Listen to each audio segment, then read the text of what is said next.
మీరు 2017లో రిలీజ్ అయిన Vishal detective cinema చూసారా? డెవిల్ గ్యాంగ్ చేసే హత్యలు, అందుకు ఫాలో అయ్యే ప్యాటర్న్ అంతా వేరేగా ఉంటుంది. హత్య తర్వాత క్లూ దొరకకుండా వారు ఏం చేయాలో అది చేస్తారు, కానీ చివరకు దొరికిపోతారు. సేమ్ టు సేమ్ అలాంటి పద్ధతిని వైఎస్ వివేక హత్య తర్వాత అమలు చేశారా? ఇప్పుడిదే క్వశ్చన్ ను రైజ్ చేస్తుంది టీడీపీ. మరి ఇప్పుడు ఈ సందేహాలు ఎందుకు వస్తున్నాయి? Deadly cycle of evidence elimination అంటే సాక్ష్యాల లింకులను తెంచేయడం.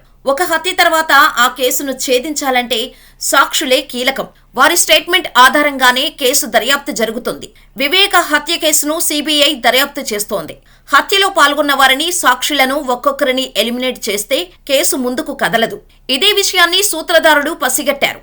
చైన్లో ఉన్న లింకులను తెచ్చినట్టుగా సాక్షులను మాయం చేయటం వారి క్రిమినల్ విధానం. అప్పుడు పరిటాల రవి హత్య తర్వాత కూడా ఇదే ప్రొసీజర్ను ఫాలో అయ్యారని టాక్. ఇంతకీ టీడీపీ నేతలకు ఈ డౌట్ ఎందుకొచ్చింది? అవును, ఇప్పుడు దాని గురించి ఓసారి చర్చించుకుందాం. నాడు జగన్ మామ గంగిరెడ్డి, నేడు అభిషేక్ రెడ్డి అని టీడీపీ ట్వీట్ చేసింది. అభిషేక్ రెడ్డి అంటే జగన్ వాళ్ళ పెద్దనాన్న ప్రకాష్ రెడ్డి మనవడు. ఆయన ఇప్పుడు హైదరాబాద్లోని సిటీ న్యూరో హాస్పిటల్లో కోమాలో ఉన్నాడు. అభిషేక్ రెడ్డిని లింక్ చేస్తూ టీడీపీ చేసిన ట్వీట్ ఇప్పుడు వివాదంగా మారింది. గొడ్డలిపోటు రహస్యాలు తెలిసిన ఒక్కొక్కరి కథ విషాదాంతంగా ముగుస్తుందని టీడీపీ ఆరోపించింది. అంతే, అక్కడి నుంచి టీడీపీ వైసీపీ మధ్య వివాదం షురూ అయింది. టీడీపీ ఎమ్మెల్యే కొలికపూడి శ్రీనివాసరావు కూడా కొత్తగా అనుమానాలు సృష్టించేలా మాట్లాడారు. ఇంతకీ ఆయన ఏం మాట్లాడారో ఇప్పుడు చూద్దాం. జగన్కు కొడుకు వరసయ్యే వైఎస్ అభిషేక్ రెడ్డి చావు బతుకుల్లో ఉన్నా ఎందుకు జగన్ పరామర్శించలేదని ప్రశ్నించారు. టీడీపీ ఆరోపణలను వైసీపీ ట్విట్టర్ వేదికగా ఖండించింది. మామకు వెన్నుపోటు పొడిచింది ఎవరో అందరికీ తెలుసు అని ట్వీట్ చేసింది. అభిషేక్ రెడ్డి ఆరోగ్యంపై ఎప్పటికప్పుడు వైఎస్ జగన్ ఆరా తీస్తున్నారని వివరించింది. ఇక వైఎస్ వివేక హత్య కేసులో అనుమానితులుగా ఉన్నవారు ఒక్కొక్కరిగా చనిపోతున్నారు. అందులో ఒకరు కడప జిల్లా సింహాద్రిపురానికి చెందిన శ్రీనివాసుల రెడ్డి. ఈయన సూసైడ్ చేసుకున్నారు. ఇదే కేసులో సాక్షిగా ఉన్న గంగాధర్ రెడ్డి అనుమానాస్పదంగా చనిపోయాడు. హత్య జరిగిన రోజు నలుగురిని చూసినట్టు సాక్ష్యం చెప్పిన వాచ్మెన్ రంగన్న ఆరోగ్య పరిస్థితి విషమం అంటూ ఆసుపత్రిలో చేరాడు. ఆ విషయం మీడియాలో వచ్చేసరికి అతి కష్టం మీద కోలుకున్నాడు. వివేక హత్య రోజు జగన్ కారు నడిపి ఆ సమాచారం విన్న డ్రైవర్ నారాయణ మరణించాడు. ఈసీ గంగిరెడ్డి కూడా ఓ ప్రైవేట్ హాస్పిటల్లో మృతి చెందాడు. అప్రూవర్ అయిన దస్తగిరి మీద కేసులు పెట్టి జైల్లోనే చంపేస్తామనే బెదిరింపులు వచ్చాయని ఆయనే చెప్పాడు. సాక్ష్యాలు చెరిపేసిన ఘటనలో వాంగ్మూలం ఇచ్చిన అభిషేక్ రెడ్డి ప్రస్తుతం ఆసుపత్రిలో ఉన్నాడు.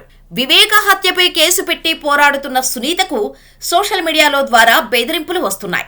ఆమె ప్రాణహాని ఉందని కడప ఎస్పీతో పాటు హోమ్ మినిస్టర్ను కలిసి ఫిర్యాదు చేశారు. అంతేందుకు, వివేక హత్య కేసును విచారించిన సిబిఐ అధికారి రామ్ సింగ్ మీదే కేసు నమోదు చేయటం కూడా అనేక డౌట్స్ ను రైజ్ చేస్తోంది. ఈ ఘటనలన్నీ చూస్తుంటే చైన్ లింక్ ఫెనామినస్ పద్ధతిలో deadly cycle of evidence elimination కు పాల్పడుతున్నారని టీడీపీ ఆరోపిస్తోంది. మరి ఇందులో ఎంత నిజమన్నది దర్యాప్తు సంస్థలే తేల్చాయి. ఇకపోతే మరో కేసు జగన్కు ప్రశాంతత కరువయ్యేలా చేస్తుంది. తప్పు చేసిన వాడు ఎక్కడో దగ్గర దొరుకుతారు. నిందితుల విషయంలో పోలీసులు తరచూ చెప్పే మాట. ఈ లాజిక్ను మరిచిపోయారు పైన కనిపిస్తున్న ముగ్గురు ఐపీఎస్లు. నిందితుల విషయంలో ప్రతి విషయాన్ని క్షుణ్ణంగా గమనించే ఐపీఎస్లు సీక్రెట్ ఆపరేషన్లో ఎలా దొరికిపోయారు? ఒకరు డీఐజీ స్థాయి అధికారి కాగా మరొకరు డీజీ ర్యాంక్, ఇంకొకరు ఐజీ ర్యాంక్ అధికారి. వీరిలో ఒకరు అప్రూవర్ గా మారిపోతున్నట్టు వార్తలు వస్తున్నాయి. దీనిపై పోలీస్ వర్గాల్లో రకరకాల చర్చలు మొదలయ్యాయి. ముంబై నటి వ్యవహారం తీగలాగితే డొంక కదులుతోంది. ఈ వ్యవహారంలో చాలా మంది పోలీసులు ఉన్నట్టు తెలుస్తోంది. తొలుత 2 అధికారులు సస్పెండ్ కాగా తాజాగా మరో 3 ఐపీఎస్ అధికారుల వంతైంది.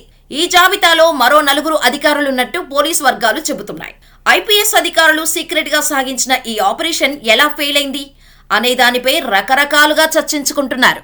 ముంబై నటి వ్యవహారంపై 3 ఐపీఎస్లు సీక్రెట్ గా ఆపరేషన్ చేపట్టారు. ఈ విషయం మూడో కంటికి తెలియకుండా నడుపుకుంటూ వచ్చారు. ఆ తరహా పనులు చేయాలంటే ఉన్నత స్థాయి అధికారుల నుంచి పర్మిషన్ తీసుకోవాలి. అదీ చేయలేదు.